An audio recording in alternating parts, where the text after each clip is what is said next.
greetings from Castle Goring, from Mickey, Aurora, and from me.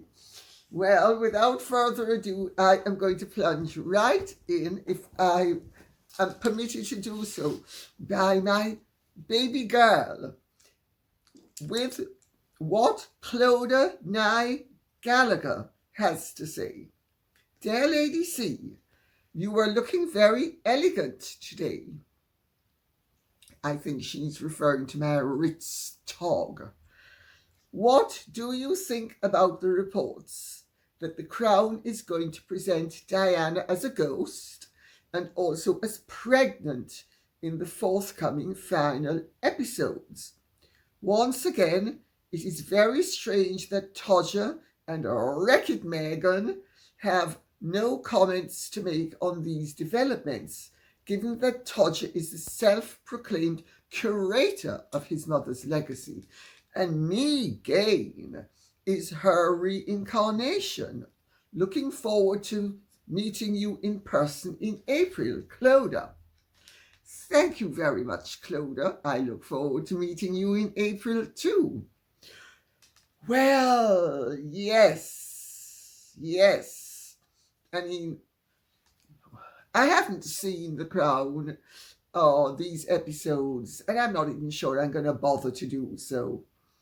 So I need to be very cautious what I say, because I'm not really going to be speaking with any authority on what is in the show, obviously. So there is a reason why Harry is silenced. It's called moolah. Netflix have silenced Harry and bought his silence by employing him elsewhere, so he can't say anything.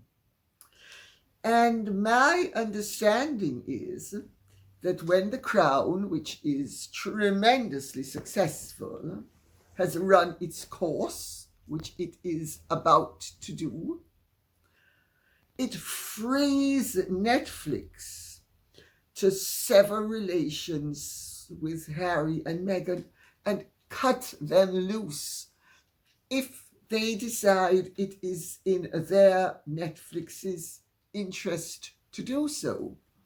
Up to this point, it has been in their interest to keep wild card Harry and some truthful and compassionate Meghan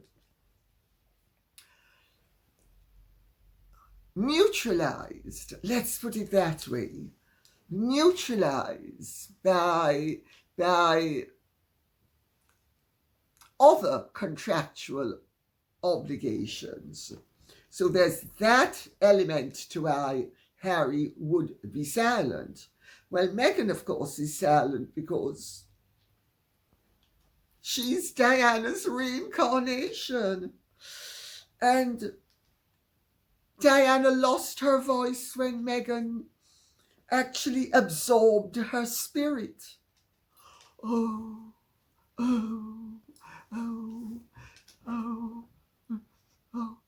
So tell me, Mom, am I doing a good job?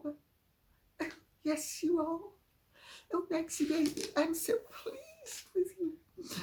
You are just evoking my spirit perfectly. I've never been as stylish and fashionable and chic and beloved as I have been since you have been claiming to be me. Oh, and, of course, you need to tell my son that I am best pleased with what you have been encouraging him to do. Yes, Maxie baby, you've got to say all of that. Because if I inhabited your spirit, I would rip out your tongue to start with. Well, is she going to be, Diana, going to be a ghost? Evidently.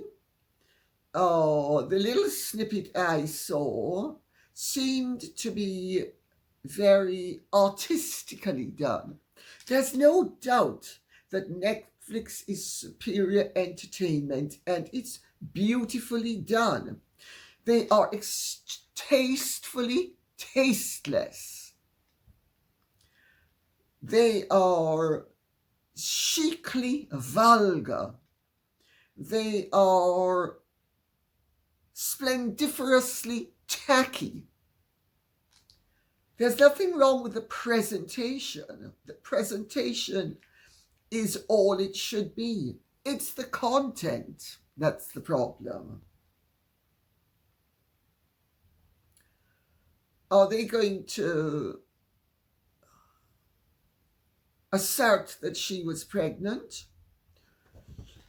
Well, I seem to recall that in my posthumous biography, now it was written in 1997, so that's 26 years ago nearly, but I seem to recall mentioning that one of the doctors at La Pitié-Salpêtrière said that for the first 3 days after Diana was brought in, and I was told this by a well-known and very reputable doctor whom I knew socially and who was a great friend of great friends of mine and still is, that the notes were floating around, Diana's medical notes were floating around La Pitié-Salpêtrière for the first 3 days when they were pulled,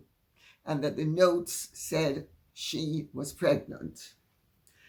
There is also the fact that once you are embalmed, you would give a false pregnant result whether you had been pregnant or not, and she was embalmed before she left Paris.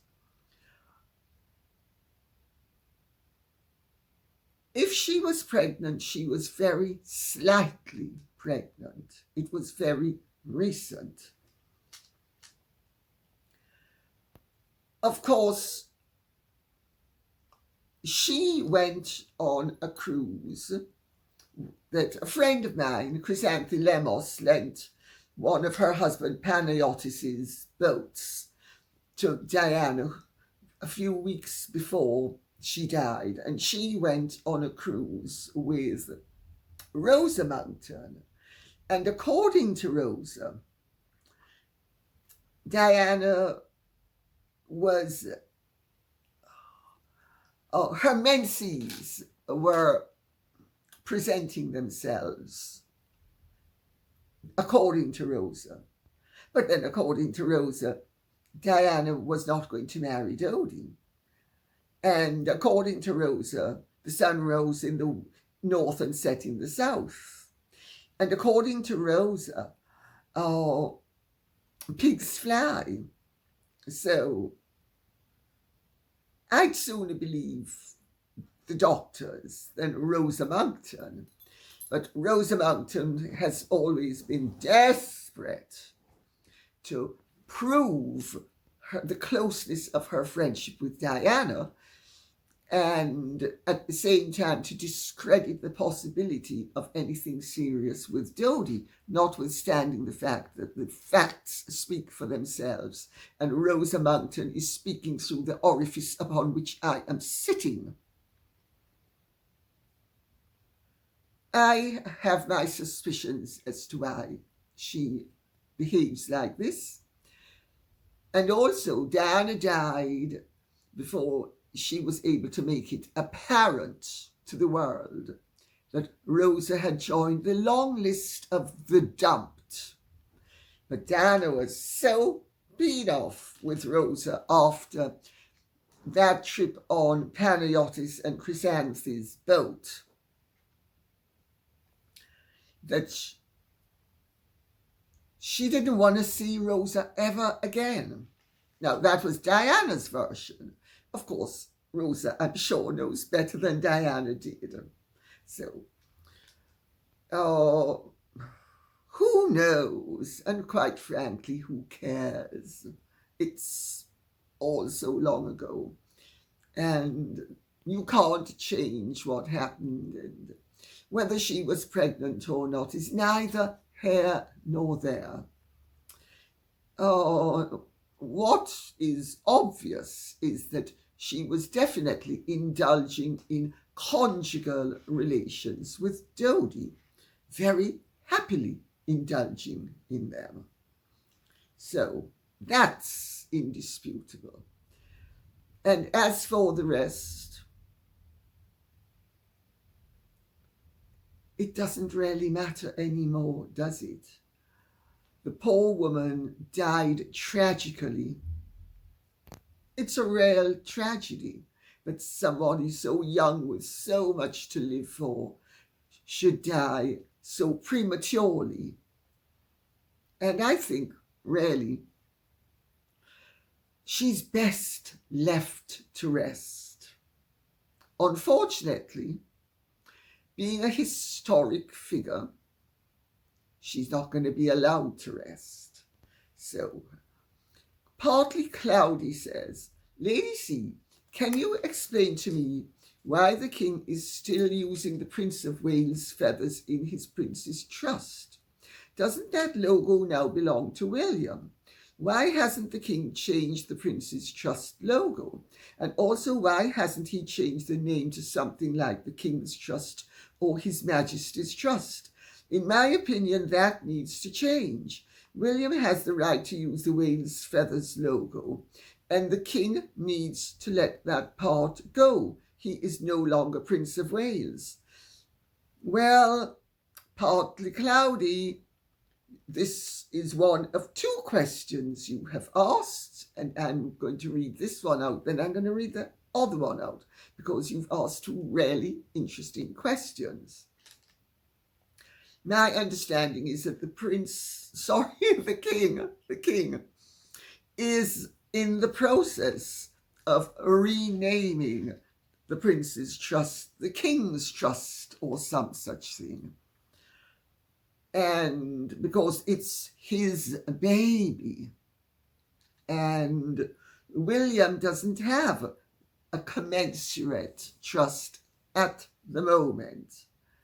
Oh, at least not one particular thing. William has other things that he has been involved with. And of course, when William becomes king, he will inherit it if it is of the King's Trust.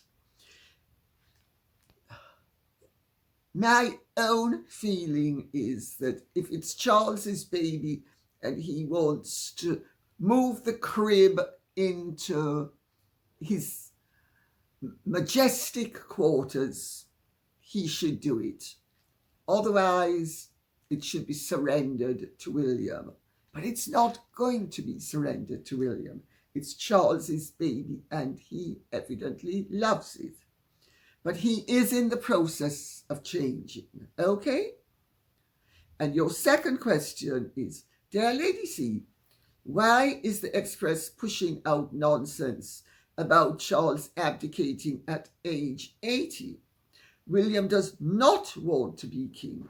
He wants time with his children. He needs this time to teach George how to be the future Prince of Wales and how to run the Duchy of Cornwall. So why is the Express putting out this trash? Well, the Express, which used to be a very popular and rather respectable organ, has gone the way of Time, Life, Newsweek, Vanity Fair, and many other publications that have gone from the peak to the trough. The Express puts out rubbish because it needs to fill its pages. Most of the newspapers nowadays do the exact same thing. They have a need for content. Now that news is a 24/7 rolling phenomenon, they can't be bogged down with too much fact and too much reality. And even if they know something is rubbish, if it suits their publication needs, they are going to indulge them and fulfill their commercial requirements. Now, everybody who has anything to do with the British royal family knows that once you are crowned, you are, in theory, not allowed to abdicate, because you have taken a vow before God for the duration of your life. You can be made to vacate your duties under a regency, but you still remain the monarch. You don't abdicate. Why is the Express doing it? As I said, it needs to fill its column with a story.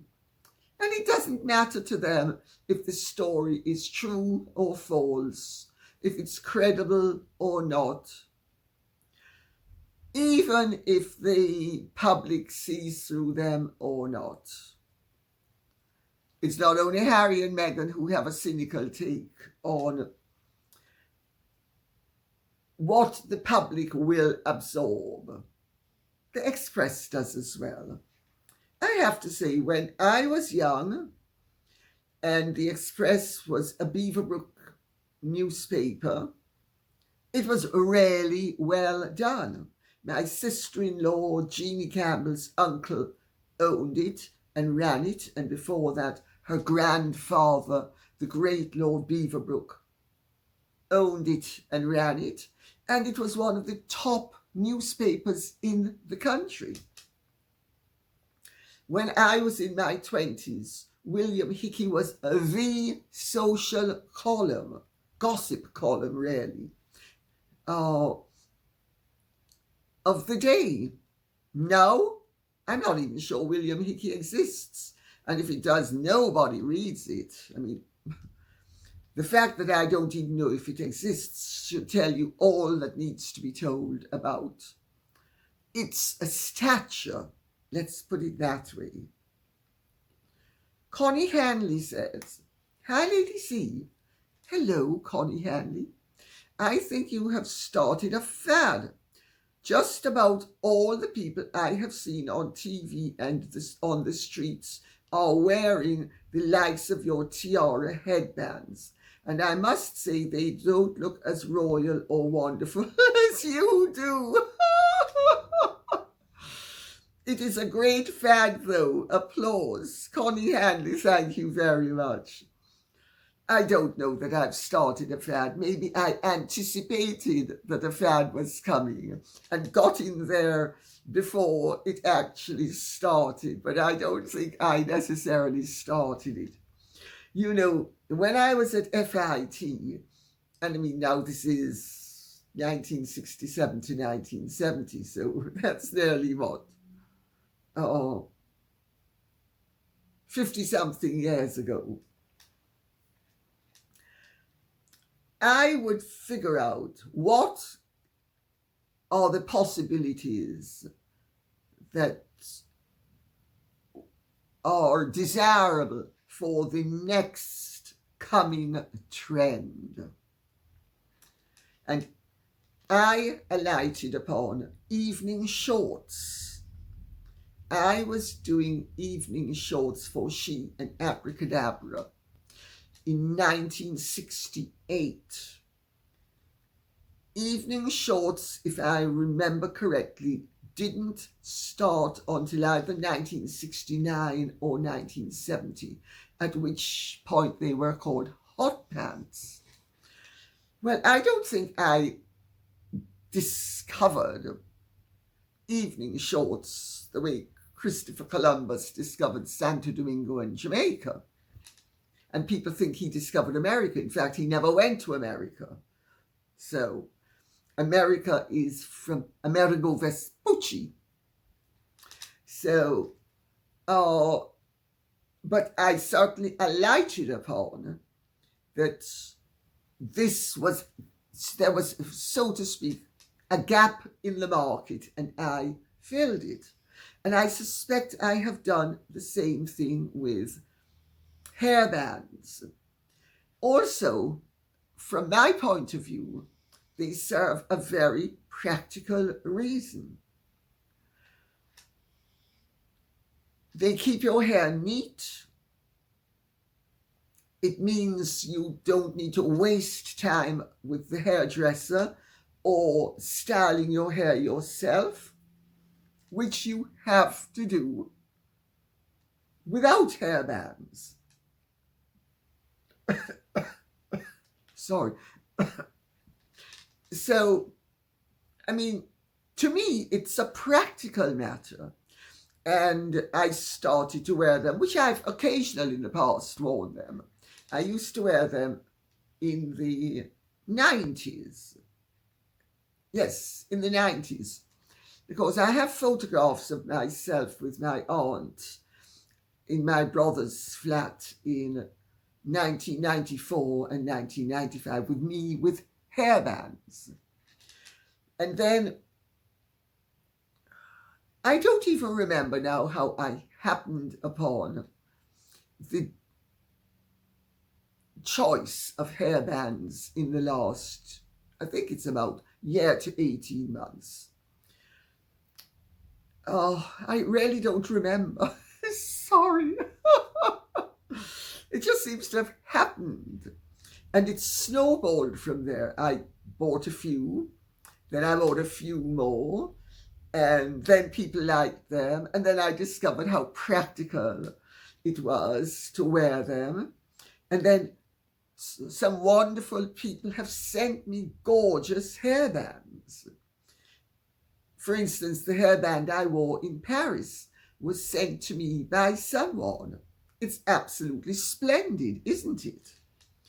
And so really, I don't think I've started a trend, but if you want to think I've started a trend, I'm certainly not going to insult you by refusing to accept the compliment. I will simply say, thank you very much. If I did, great. If I didn't, and I was just at the beginning of the trend, that's all right too. But at the moment, I find, hairbands very practical, and they tie up outfits very nicely. They're great finishers. So who knows, maybe the trend will last a little bit longer. And if people have seen me wearing them and decided they like the look and they want to have it as well, so much the better. Delighted. So thank you for your kind comments in that regard. Gail Marks says, Harry is the female and Meghan is the male in their relationship. I actually agree. Meghan has male energy. Harry has female energy. Meghan is the go-getter and the decisive partner. She embodies what have been traditionally regarded as male attributes. And he is the follower. He is the recipient. He is the submissive. She is the dominatrix.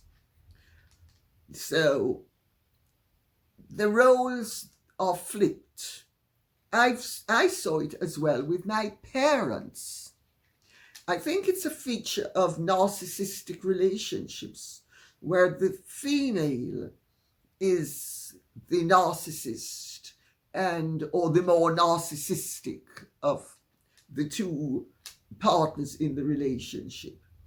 And she is the dominant partner, and she is the manipulative partner, and she is the one who rarely calls the shots and makes the rules and creates the games, and he is the responder. He becomes subservient. He is a being led. So yes, I agree. Harry is the female in the relationship and Meghan is the male. I've actually always thought it, and I thought it with my parents and my father. If you'd met him, you would have thought how masculine he was. I remember a friend of mine once saying, "Your father has the voice of God." I said, "What do you mean by that?" He said, "Well, he sounds the way God would sound." He had a very deep, rumbling voice. And he was extremely masculine. I mean, I remember my guardian, Francis McCall, said, "Oh, I can just tell how fabulous your father is in the sack." I thought, really? That was actually a considered opinion by many women. So it's not that he didn't have masculine attributes. It's that he was basically, and he thought he was a dominant alpha male, while in fact he was a meow-whipped beta male that really was fulfilling the female role in the relationship, while mummy was the man. And yeah, I see it with Meghan and Harry as well. So well spotted, Gail Marks.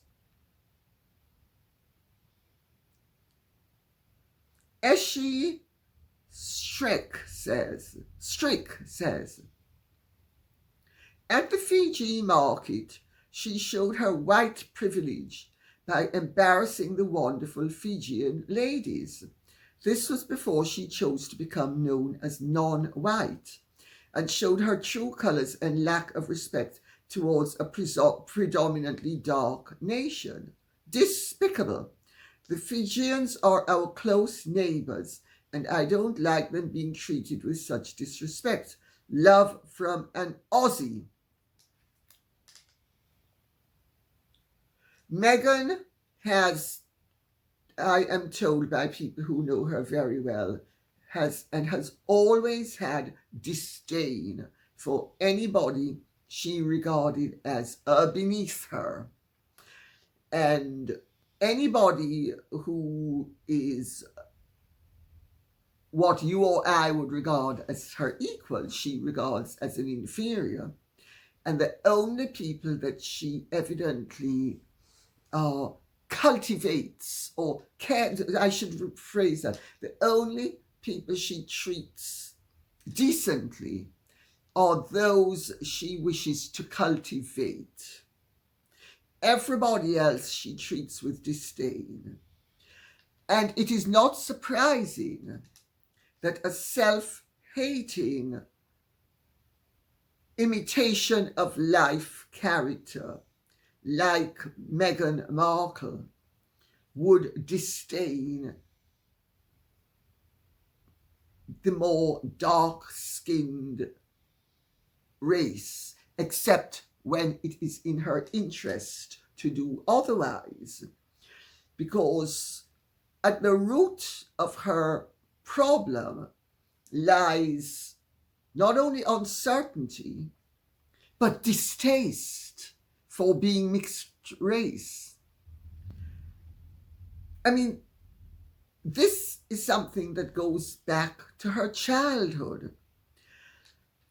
And I know from people who have grown up with Meghan and known her all her life that Doria used to drip poison in her hair, playing the colour card, which would have exacerbated Meghan's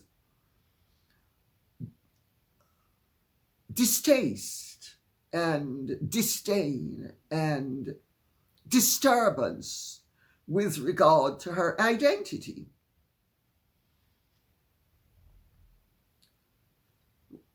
And she certainly hopped on the white privilege bandwagon for most of her life. She was brought up in a world where nobody knew she was of colour, notwithstanding the fact she mixed in a society where colour was of no significance. I mean, how many other girls at Immaculate Heart, faced with ticking a box as to their colour, would have avoided ticking the standard boxes and would have required that a special box be created for her?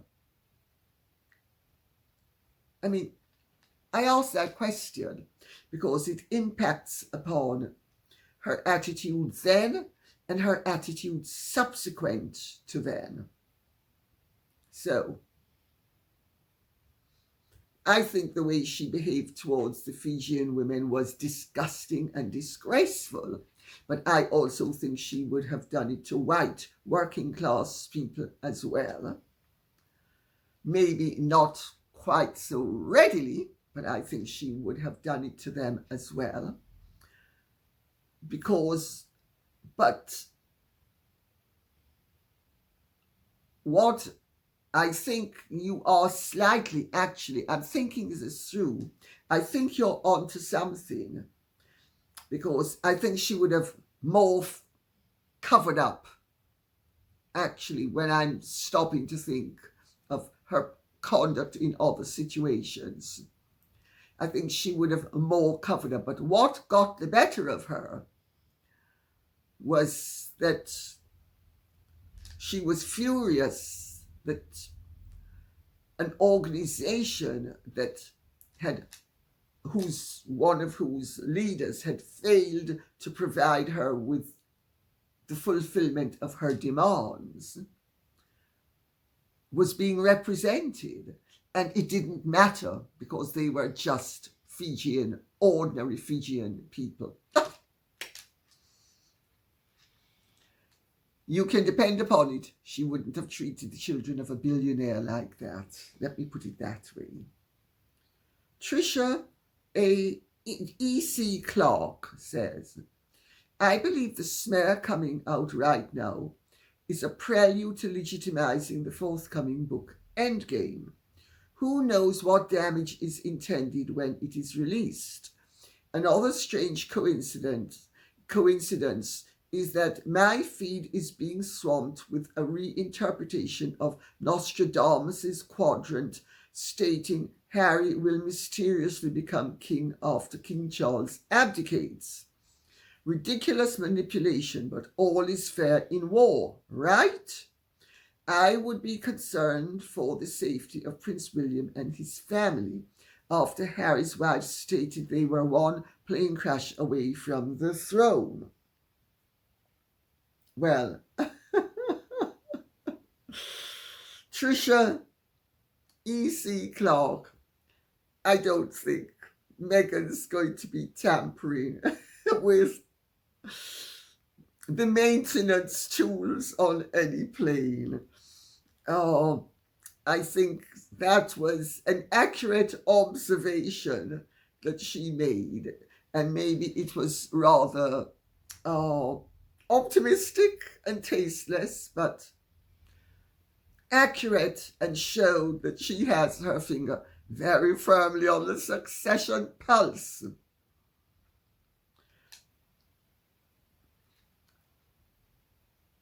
There are actually similarities between the placement of news stories favourable to Meghan and Harry and in the disinterest and to the denigration of William and Catherine, with the placement of stories in the late 20s into the 30s that the Yorks would be a more suitable reigning couple than Edward VIII would be on his own, or, as it turned out afterwards, with a wife.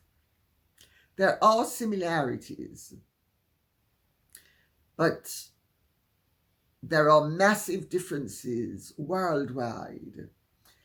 And, you know, it wouldn't be the first time that an overambitious member of a royal family had tried to create mischief and topple the reigning monarch.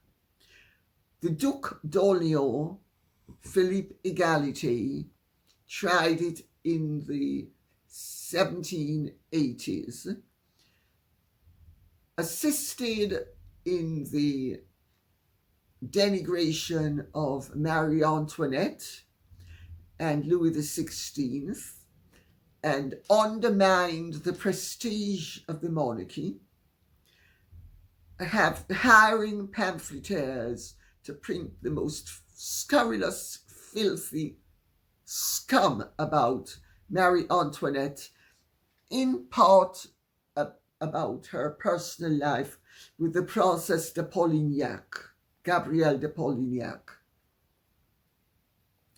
all of which was untrue. He undermined the prestige of the monarchy. A similar thing happened in Russia in the run-up to the revolution, except it was not the imperial family that was behind the scurrility. It was the liberals who wanted greater powers from the Tsar and wanted a greater say in the governance of the country. But the Grand Duchess of Vladimir was certainly happy to try to take advantage of any dissatisfaction in the hope that she and her husband and then her son would ultimately become Tsar. But that was a really more vague long-term hope. And she certainly didn't plant stories disparaging of the Tsar and Tsarina. But yes, Meghan and Harry's supporters and followers have been assiduous in laying the ground for why, well, they're so in love with each other. They make a much better king and queen than William and Catherine. I mean, their marriage is either a shell or a convenience or a non-entity. But Harry and Meghan's is perfection. Oh. Mud and Jeff, armpit and deodorant, Batty and Bench. Yeah, all those wonderful things. 2 trees encircled in perpetuity. And of course, Meghan and Harry would make a much better king and queen than William and Catherine. Because, I mean, William is only far more dignified than Harry. Catherine is not only far more dignified, but far more intelligent and always strikes the right note. Well, Meghan always strikes the wrong note. But that's because we're racist. That's why we say these things. Because otherwise we'd be saying how wonderful Meghan and Harry are and how much better off they are in terms of able to fill the role. And remember, they were so popular that the royal family had to run them out of the country, notwithstanding the fact that despite being so popular and despite the British press leading the way, promulgating their popularity, the British press was so mean to them that they were unpopular.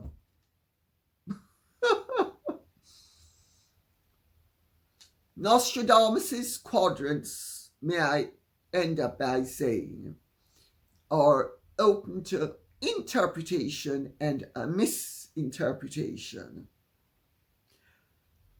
And as I have said before, this whole nonsense about the king abdicating. I mean, for years we were told the Queen was going to abdicate, and I would say, no, she's not, and she will never. And the king abdicating, I don't see it. Not unless something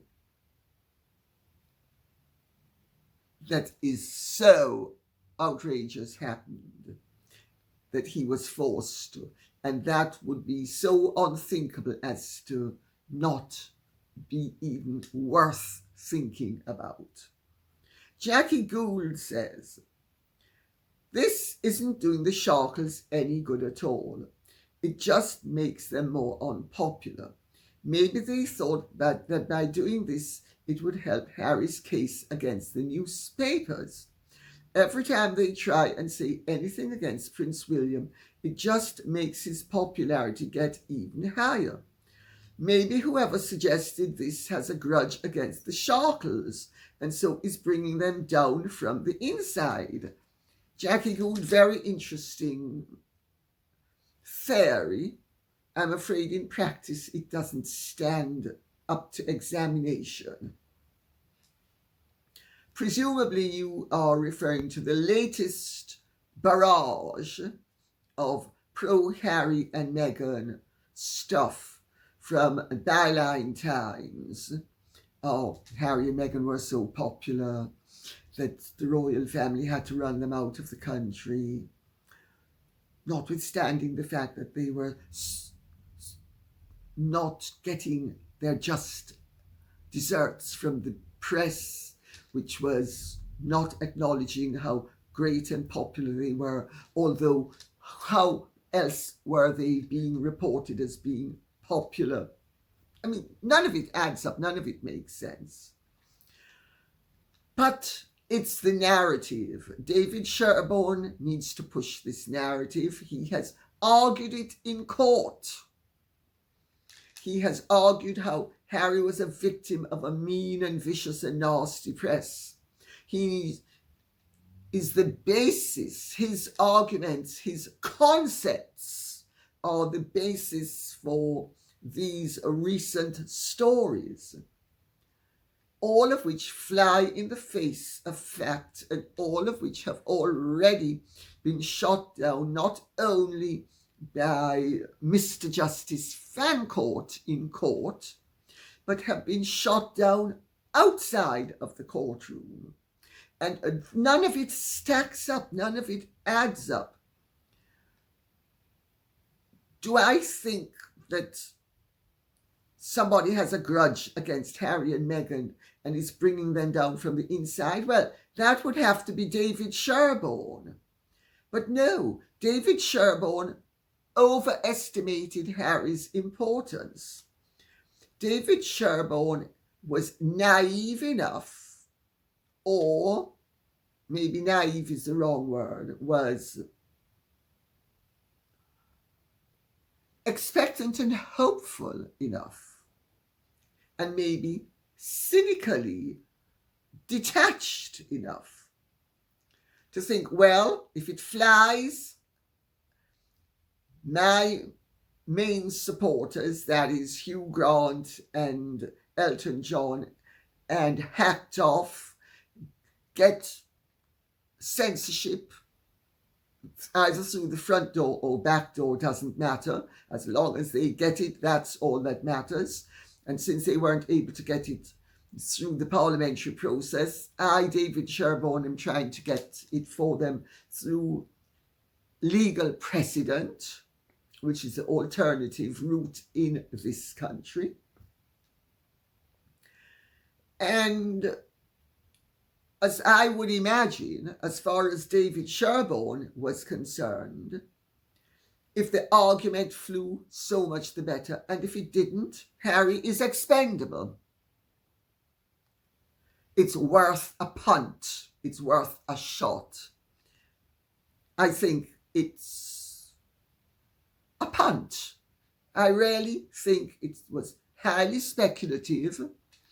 I think he has shaped a narrative which he, being a good barrister, thought was arguable, but being arrogant and overestimating his own argumentative powers and underestimating the resistance that would arise from various quarters as to this ridiculous false narrative that he was concocting out of hot air, he thought it might prevail, and it might well have prevailed, although I don't think it ever stood a chance of prevailing. And I'll tell you why I don't think it ever stood a chance of prevailing. Because it was cock and bull from the word go. It made no sense. It was obvious that it was going to be shot down. But maybe David Sherborne is, as many successful people are, he becomes so enamored of his gift of the gab that he thinks he can pull the wool over everybody's eyes. And I suspect he calculated, and if he doesn't, well, he's not the loser. Because even if he loses the case, he's still going to win fat fees. And then he and Elton John and Hugh Grant and Harry and Meghan can say, oh, well, it's the beastly press and everybody's so racist and everybody's against Meghan because they're racist and everybody's against Harry because of blah, blah, blah.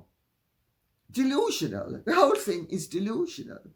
But I've lived long enough to see that some people will come up with any cock and bull story if they think it stands a chance of flying. And if it doesn't, well, they think, oh, well, that one was tried and failed. On to the next thing.